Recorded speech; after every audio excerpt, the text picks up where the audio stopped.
I think today, for a lot of people, siblinghood is a relationship that occurs primarily in childhood. And then when you're adults, you still talk, but you mostly talk about your parents or your other siblings or familial matters of some kind. And you end up stuck with the same image of your siblings that you had when they were little. We're busy grown-ups who live across the country from each other, and there's not always time to add in your pants to book titles and see who can come up with funnier ones. But I think objectively what's really actually interesting about what we're doing here on the internet is when it goes beyond just two brothers and moves into being something that's very large and encompasses a lot of people doing a lot of work to make a community happen and to make it exist in a very real way. Hank, your birthday present really reminded me of why I love Nerdfighteria and also why I love the internet. Here's the amazing thing. People didn't make those songs and artwork and pictures and video clips in order to become famous or rich. They did it, to quote William Faulkner, not for glory and least of all for profit, but to create out of the materials of the human spirit something which did not exist before. Let's be honest with ourselves here.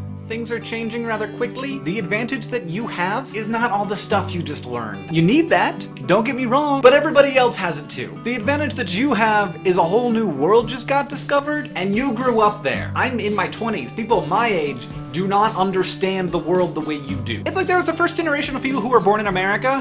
You're like that, except you're the first generation of people who were born on the internet. And it is not just that you know how to utilize this stuff. Oh, Timmy knows what Facebook is. He hangs out on 4chan and discusses memes. More than a conception of how it works, you have a completely different perception of how the world works. The days when people could be satisfied being the expert in a mere one field are over, my friends. You all, and I think you know this, are going to have to be the men and women of the new renaissance men and women! Be ready to do everything. And when no one asks you to do it for them, be ready to do it for yourself. For some reason, looking at the following made me think about Funland and that purse and Newton's bust. Hank, I know it doesn't feel this way all the time, but we get to choose what we care about and what we spend our resources on. We choose what, or ideally whom, to lust after. We choose what to watch, what to like, what to build, how to spend the breaths that we've been allotted. And the fact that many of our choices are unconscious, get that handbag, get that Starbucks, look at that Snooki, does not in any way make us less responsible for those choices. I'm happiest when I feel like I'm part of a community that helps me choose more intelligently and with greater empathy.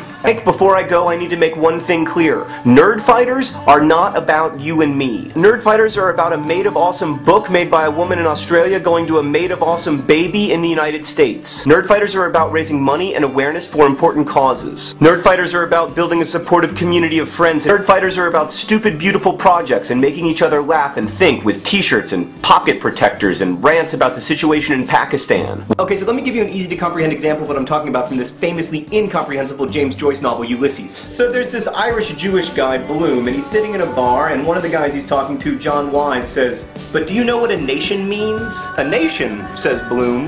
"A nation is the same people living in the same place." And then everybody starts to make fun of Bloom for his stupid definition. And then Bloom adds, "Or also living in different places." But then as all the characters in the novel are laughing at Bloom, the reader realizes that, you know, we don't have a better definition for what constitutes a nation, or indeed what it means to have membership in any community. But ultimately, we all want to feel like we're on the inside of our communities, whether it's Ireland or the United States or a high school clique or Nerdfighteria. And the question of whether there have to be outsiders in order for there to be insiders turns out to be a really interesting and difficult and complicated question. In a contemporary world where things fall apart and the center cannot hold, you have to imagine a community where there is no center else. Hank, I think that's why in the end all we can really do is be kind to each other. We don't know what's ahead for us or for our places. After all, Hank, nothing is etched in stone. Well, until it is. So that's where you're at now, friends. I suggest you enjoy it.